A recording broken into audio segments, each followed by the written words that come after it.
అన్ని నియోజకవర్గాల్లో నాయకులు ఎవ్వరితో మాట్లాడినా పూర్తిగా నవరత్నాల కోసం మాట్లాడుతున్నారు. నాకు అనిపిస్తుంది ఇండివిజువల్ గా కాన్స్టిట్యున్సీ డెవలప్ మీద ఫండ్స్ లేని కారణంగా అంత శ్రద్ధ పెట్టలేకపోయారేమో ఎమ్మెల్యేలు అందరూ అని కూడా అనిపిస్తుంది. ఫర్ ఎగ్జాంపుల్ కాళహస్తిలోనే ఇంటర్నల్ డ్రైనేజ్ సిస్టమ్ స్టార్ట్ చేశారు, దాన్ని పూర్తి చేసే సిచ్యువేషన్ కూడా కనిపించట్లేదు. ఏమన్నా అంటే నాయకులు ఫండ్స్ ఎక్కడ ఉన్నాయంటున్నారు. నవరత్నాల మీద నాయకులందరూ ప్రతి ఎమ్మెల్యే నవరత్నాల మీదే డిపెండ్ అయ్యి రాజకీయం చేస్తున్నారు అనేది లాజిక్ చెప్తాను. డెవలప్మెంట్ లేదు మీరు అంటున్నారు, నేను డెవలప్మెంట్ చెప్తాను. అక్కనే మీరు అన్న డెవలప్మెంట్ నేను ఒప్పుకుంటా. మీరు చెప్తుంది నవరత్నాలు జనాల దగ్గరికి అదొక్కటే డెవలప్మెంట్ అని నాయకులు అనుకుంటున్నారా అనేది నాకు విషయం. మీరు మళ్ళీ రెండు లాజిక్ వేస్తున్నారు. మీరు రెండు లాజిక్ ఏం లాజిక్? మీరు డెవలప్మెంట్ లేదు, నవరత్నాలు పక్కన పెట్టండి, డెవలప్మెంట్ చెప్తా. ఈ కాళహస్తి దేశం అంతా బల్లే మా కాళహస్తిదే చెప్తా. నేను మాట్లాడుతున్నాను కదా. గోపాల్ రెడ్డి 40 సంవత్సరాలు ఉన్నాడు. ఈ 40 సంవత్సరాలు ఊరందరూ డబల్ రోడ్ వేసుకున్నావు. నేను ముచ్చేల రోడ్ తీసుకున్నా 2.5 సంవత్సరం గవర్నమెంట్ మాది 2.5 years, not 4 years. Corona 2.5 years. మాకుడేది 2.5 years. దీంట్లో డబుల్ రోడ్ తీసుకొచ్చారు. మీరు మా ఇంటికి వచ్చే రోడ్ అదే రెడీ అవుతుంది, డబుల్ రోడ్. మళ్ళీ మీ ఊరు కిలోమీటర్ల రోడ్ దాదాపు ఉంటుంది, ఒక 12 కిలోమీటర్ ఉంటుంది. ఏ నుంచి ఎంగడిగిరి దాకా. అదొకటేనా? ఎస్ నాయుడు గారు రింగ్ రోడ్డు, వాళ్ళ ఊరికి వాసునాయుడు వాళ్ళకి ఒక రింగ్ రోడ్డు, అమ్మపాలెంకి ఒక రింగ్ రోడ్డు, ఇట్లా 8 రింగ్ రోడ్లు తీసుకొని వచ్చానమ్మా. మళ్ళీ మీరు ఎందుకు చేయలేదు? మీరంటే మీరుగా తెలుగుదేశం ఎందుకు చేయలేదు? 30 సంవత్సరాలు డెవలప్ చేసింది చేయకూడదా? ఈ కాళహస్తి చరిత్రలో, ఈ 40 సంవత్సరాల చరిత్రలో డ్యామ్ తీసుకొని రాలేదు. ఈ డ్యామ్ కడితే దాదాపు 70,000 ఎకరాలు నీళ్లు పారుతాయి. 70,000 ఎకరాలు నీళ్లు పారుతాయి. సెంట్రల్ గవర్నమెంట్ తో జైకా ఫండ్స్ షకావత్ వస్తే నేను రిక్వెస్ట్ చేస్తే అతను ఓకే చేశాడు. ఇప్పుడు భూమి పూజ ఉంది, నెక్స్ట్ వీక్ భూమి పూజ ఉంది. ఆ డ్యామ్ కడితే 365 days వాటర్ ఉంటుంది, బోర్లో నీళ్ళు ఉంటాయి. నేను తీసుకొని వచ్చిన కాళహస్తిలో గుడికి పోతున్నావా? మా గుడి 20 అడుగుల రోడ్డు, 50,000 మంది పర్ డే. ఎంత 50,000 మంది. ఇలా ఫాదర్ చేస్తుండొచ్చు కదా. ఈ 50,000 మందికి 7 to 7 రోడ్డు 40 కోట్లు పెట్టి మేము ఇది స్టార్ట్ చేస్తుంటే గోపాలకృష్ణ గుడికి ఏం చెప్పాలి? డెవలప్ చేయండి, మంచిదే అని చెప్పాలి.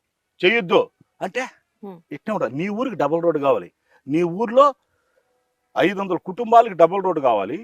రోజుకి 50,000 మంది వచ్చేది ఇక్కడ కనీసం 40 అడుగుల రోడ్డు ఉండాలి కదా. కాళహస్తిలో 1,00,000 మంది జనాలు పూడ్చేదానికి 6 అడుగుల భూమి లేదు. నమ్మతారా మీరు నమ్మతారా? కాబట్టి ఆ బుక్ ఒకటి ఇస్తాను నేను. ఏది మాట్లాడినా రియాలిటీ మాట్లాడతాను నేను. ఇదే కైలాస ముక్తిధామం. నేనేం చెప్పిన ఓపెన్ ఎప్పటిలోపు పూర్తవుతుంది? ఆల్రెడీ అయింది. 2.5 crores ఓపెనింగ్. 10వ తేదీ ఓపెనింగ్. 2.5 కోటితో 26 కోట్లతో ఇది ఎస్టిమేషన్. కాశీ, గయాజు, కాళహస్తిలో మాత్రమే తర్పణం వదిలేది. 6 అడుగులు గుంతగోళ్ళు లేదు మాకు. ఏట్లో పందులు అన్ని ఉన్నాయి. నేను వచ్చినాక ఇప్పుడు 12 ఎకరాల్లో చేస్తున్నాను. దీన్ని కాటేజీలు చేస్తూ మళ్ళీ ఘాట్లు చేస్తున్నాము. చూడండి, ఇది ఎక్కడ లేదు. ఇది కాశీ తర్వాత కాళహస్తిలో జ్ఞాపకం వస్తుంది. ఆల్రెడీ ఇప్పుడు 2.5 crores తో ఫినిష్ చేసినాం, స్టార్ట్ చేస్తున్నాం. 40 సంవత్సరాలుగా ఆర్డీఓ ఆఫీస్ లేదు మాకు. జగనాన్ దగ్గర పోయినా, అన్న నమస్తే ఏం పోతా అన్నాడు. అన్న అందరూ సహాయం చేసావు, నాకు మాది ఇచ్చేసాం కదా ఆర్డీఓ ఆఫీస్. తిరుపతి ఒకటి నాటి అన్న మాది ఎక్కువ ల్యాండ్ ఉండేదన్నా, రైతులు ఉండేదన్నా అంటే ఇమీడియట్లీ పిలిచి సైన్ పెడితే ఆర్డీఓ ఆఫీస్ తీసుకొని వచ్చిన. ఆర్డీఓ ఆఫీస్ కాళహస్తిలో ఉంది ఈరోజు. అది అభివృద్ధి కదా. మీ నాయన 30 సంవత్సరాలు ఎందుకు తీసుకురాలి? అది అభివృద్ధి కదా. ఫస్ట్ గ్రేడ్ మున్సిపాలిటీని తీసుకొచ్చిన, అది అభివృద్ధి కదా. 174 కోట్లతో రోడ్లు వేసాను కాళహస్తి నియోజకవర్గం, అది అభివృద్ధి కదా. మీరు 40 సంవత్సరాలు ఏం చేశారు? లిస్ట్ ఇవ్వండి, బుక్ రిలీజ్ చేస్తున్నాను. ఏం నేను డెవలప్ చేసినంత బుక్ కూడా ఉంది, ఆ బుక్ కూడా రిలీజ్ చేస్తాను. ప్రతి ఒక్క బుక్ కూడా ఉంది, ఆ బుక్ కూడా రిలీజ్ చేస్తాం. ఏదైనా ఓపెన్గా ఉంటుందమ్మా. మేమేం చేస్తున్నాం, మేమేం చేయలేదు. కాళహస్తిలో ఇంకా మీరు చెయ్యాలనుకున్నవి, చేయలేకపోయిన కార్యక్రమాలు ఏమన్నా ఉన్నాయా? తర్వాత మీరు అధికారంలోకి వస్తే కాళహస్తి ప్రజలకు ఏం హామీ ఇస్తున్నారు, ఏ హామీలతో ముందుకెళ్తున్నారు? తొట్టంబేడ అని ఒకటి ఉందమ్మా. ఈ తొట్టంబేడలో 30 సంవత్సరాలుగా నీళ్ళు పోతానే ఉంటాయి. నేను అసెంబ్లీలో చెప్పా, నేను స్వీట్ తినాలని ఉంది కానీ ఐఎమ్ షుగర్ పేషెంట్, తినలేను. తినాలని ఉంది కానీ తెలుగు గంగ నీళ్ళు పోతా ఉన్నాయి. నీళ్ళు తాగాలన్నా, నీరు పైరుకి పెట్టుకోవాలన్నా రాలేదు. ప్రజల పరిస్థితి దీని నుంచి నీళ్ళు తమిళనాడు పంపించేస్తున్నారు. మీరు మా సహాయం చేయండి అని అడిగాను. ఈరోజు మీరు నమ్ముతారమ్మా, 1.5 కోటి రూపాయలు నా డబ్బులు పెట్టి 12,000 ఎకరాలు నీళ్ళు పంట పండిస్తున్నాను. అది గుండెకాయ కదా, ఇది గుండెకాయ కాదా? ఒక్క సొంత డబ్బులతో లిఫ్ట్ ఇరిగేషన్ నీళ్లు పెట్టి ఈరోజు 12,000 ఎకరాలు తొట్టంబేలులో అవును. రెండో పంట పండుతున్నాయి. ఉమ్.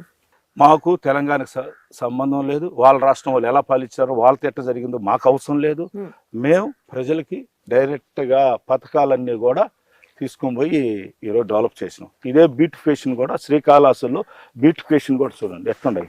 నాడు నేడు రెడీ అవుతున్నాయి ఎన్ని బ్యూటిఫికేషన్, ఎప్పుడు లేని బ్యూటిఫికేషన్ ఎన్ని కూడా శ్రీకాళహస్తి డెవలప్మెంట్. మీ నియోజకవర్గంలో మొత్తం ఎన్ని స్కూళ్ళు నాడు నేడు దాదాపు 75% ఇంకొక 12 మాత్రం కాలేదు. 12 అవి కూడా త్వరలోనే కానిచ్చేస్తాం. ఏందమ్మా ఆయన యజ్ఞం, ఏందమ్మా ఆయనకి అదేమన్నా గుండెకాయ లేకపోతే అదేమన్నా ఐరన్ గుండెకాయ నాకు తెలియటం లేదు. సో మొత్తానికి రాష్ట్రంలో అభివృద్ధి అలాగే సంక్షేమం చాలా బ్యాలెన్స్ గా నడిచింది 5 ఏళ్ళలో అంటే. అవునమ్మా, అంతే కదమ్మా. మనం పోతే న్యాయం 2 పక్కల తూకం ఎట్టుంటుందా అట్నే మాది కూడా. అర్థమైందా? కళ్ళు లేని వాళ్ళకి అవుపడుతుంది, కళ్ళు ఉండే వాళ్ళకి అవుపడుతుంది. మా చేసిన అభివృద్ధి పేదవాడికి అవుపడుతుంది. డబ్బుండోడికి ఎందుకు అవుపడుతుందమ్మా? వాడు వద్దనుకుంటాడమ్మా. డబ్బుండోడు కాంట్రాక్టులు డబ్బులు వస్తుంది, ఇసుక ఎత్తుకెళ్ళిపోతాడు, మట్టి ఎత్తుకెళ్ళిపోతున్నాడు, హ్యాపీగా ఎర్రసందనం అమ్మేస్తున్నారు. ఈ స్మగ్లరే కదమ్మా ఉన్నింది, ఈ స్మగ్లర్సే కదమ్మా ఉన్నింది.